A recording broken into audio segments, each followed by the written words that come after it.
sorry. Elevator's busted. This is top priority, Pam. How soon can I get an autopsy report? What's the rush? Oh, wow. It's not often we get celebrities like this in here. Yeah. Hey! Isn't that the big boss for the Scalato family. Is this some mob hit? Sure hope not. Well, this is going to be a very busy place.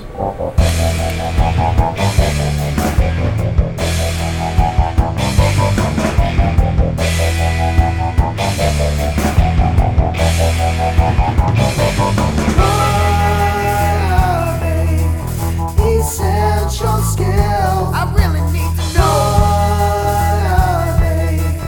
Essential skill. Tell me what they are. I really need to know.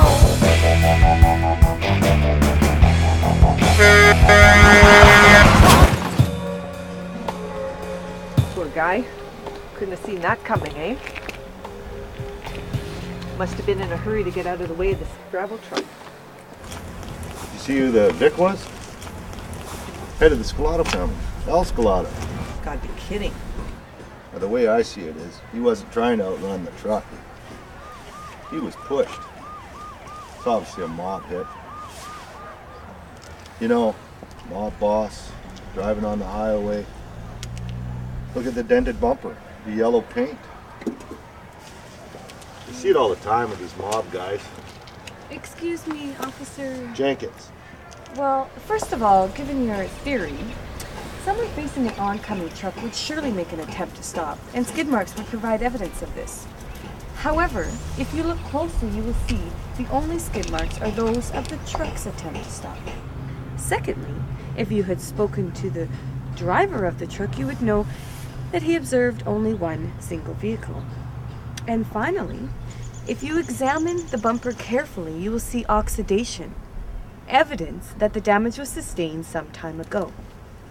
So, Officer Jenkins, is it? Before you go analyzing a crime scene and possibly starting a mob war, you may want to employ some level of thinking along with some other skills.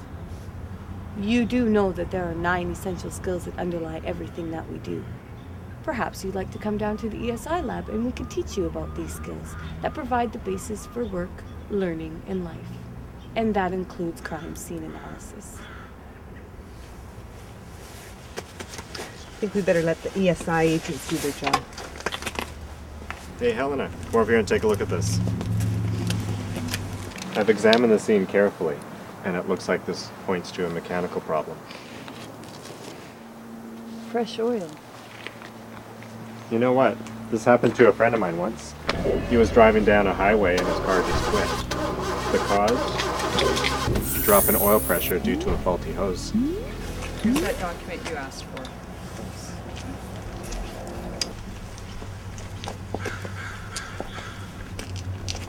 This car was serviced this morning. Maybe this isn't our crime scene.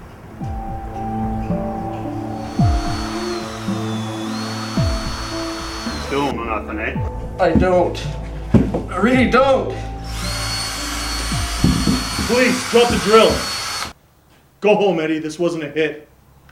What makes you so sure? It's called evidence, Eddie. We've got evidence it's not a hit.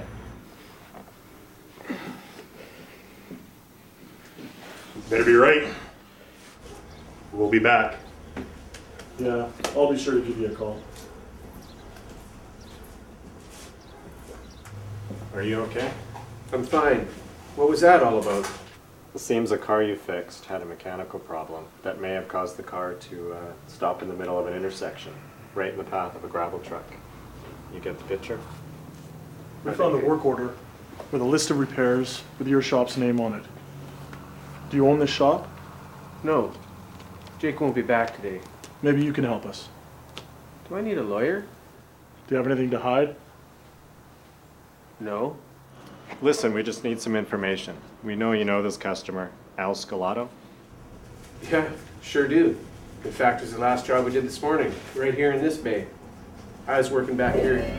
He dropped the car off with the owner, Jake. I could hear their conversation. He told Jake the problem he was having. Look, it's obvious Sal Scalato was not with us. So if you don't want to be an accessory to a crime, if in fact there is a crime, you'll cooperate with us. Well, Mr. Scalato was telling Jake the problem he was having, but I don't think he really got it. Oral communication, an important essential skill. In fact, lack of effective communication can result in misunderstandings and misinformation, resulting in poor problem-solving skills when diagnosing or repairing a problem. What do you think? Definitely a possibility. He was speaking with a lead mob boss. That can make anybody nervous, for sure. No, I think he understood Mr. Scalato. I just don't think Jake knew how to fix the problem. Why do you say that? Well, Jake was just learning a new diagnostic tool, a computerized scan, but he really struggled with it. He's old school, doesn't know computers. Maybe something went wrong. So when I tried to help, he told me to go wash up. Anyways, when I brought the car around, it didn't sound right. I said something to Jake. He said it was fine. Problem solving and computer use were both factors. Problem solving because the mechanic needs to assess the situation and find the problem. Computer use because there's a new diagnostic tool involved. In order to review the report, reading and document use also becomes factors. Let's have a closer look around. What's going to happen? We'll be here a while. Make note, in addition to oral communication, we need to review document use, reading, problem solving, and computer use.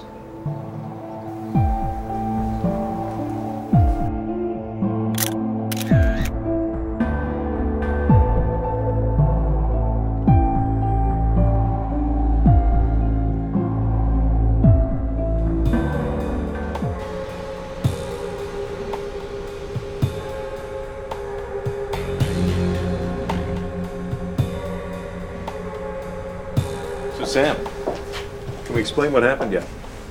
Well, I compared the oil on the ground to the vehicle oil. No match. I checked the computerized diagnostic printout. There's no problem there either. The mechanic did follow procedure properly, so that rules out computer use. How do we know it wasn't human error? Well, I'm not completing my investigation. Do you know how many parts there are to an Escalade? This is going to take a bit of time. The one thing I do know is that the vehicle stopped dead. Sam, do I need to remind you this is a top priority? Yeah, I realize that. Mind if I borrow this?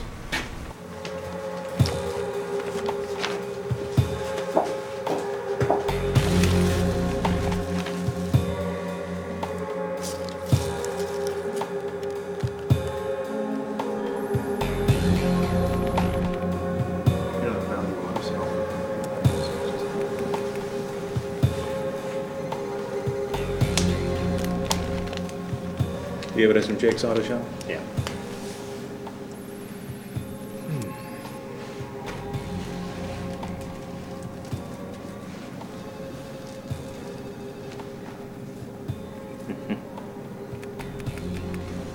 Ah, there you are.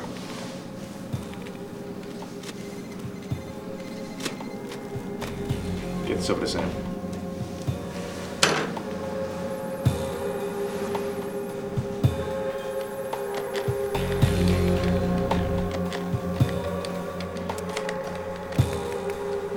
Think, huh? So far, our investigation allows us to rule out numeracy, writing skills, and oral communication. Initially, after speaking with John, the apprentice at Jake's shop, we figured maybe all the other essential skills were contributing factors. You know, continuous learning would require that Jake stay on top of new technology and equipment in the automotive service industry. But according to John, Jake had difficulty with that diagnostic equipment, which led us to believe perhaps it was computer use. But John said he offered Jake some help with that equipment and he turned him down. Not much for working with others, I guess. I am familiar with that equipment.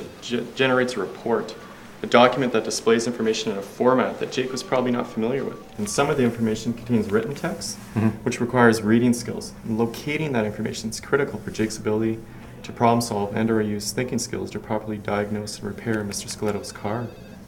However, Sam was able to rule out computer use. There is evidence that Jake was able to interpret and understand those scan reports. So I'm working on some new theories in light of some of those parts we found.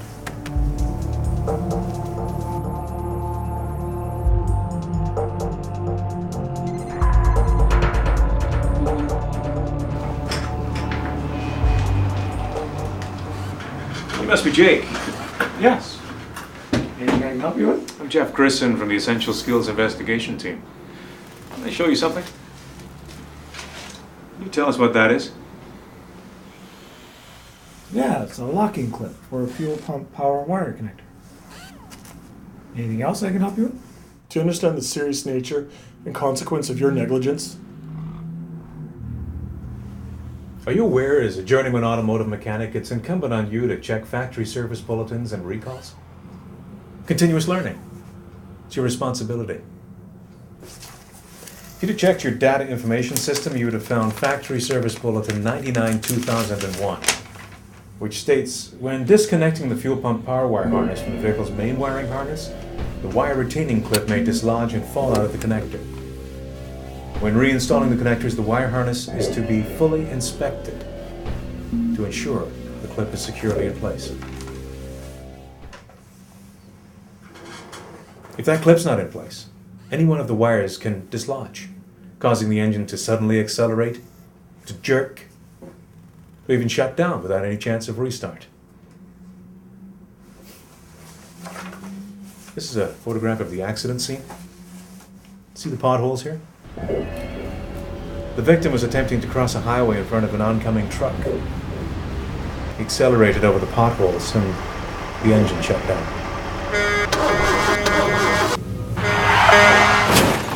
Maybe you could brush up on all of your essential skills.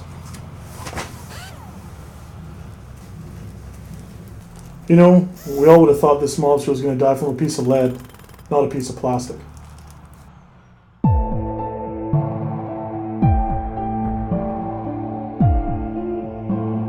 Workplace literacy is critical to the success of Canadians in our rapidly changing information age. Programs often target individuals at the lowest literacy levels. However, research has identified that marginal or limited literacy, where skills fall slightly short of desired minimums, is a serious issue for 26% of Canadians. Workers in this target group are generally overconfident about their literacy skills and therefore largely unaware of the reasons to improve. Skill loss and job complacency are but two of the many contributing factors. Research clearly demonstrates that raising literacy to proficient levels will result in positive impacts to individuals' participation in the labor market, income levels, and quality of life. Organizations will benefit from improved safety, innovation, and greater productivity, allowing Canada to lead in our global economy. We challenge you to participate in lifelong learning and make our world a better place.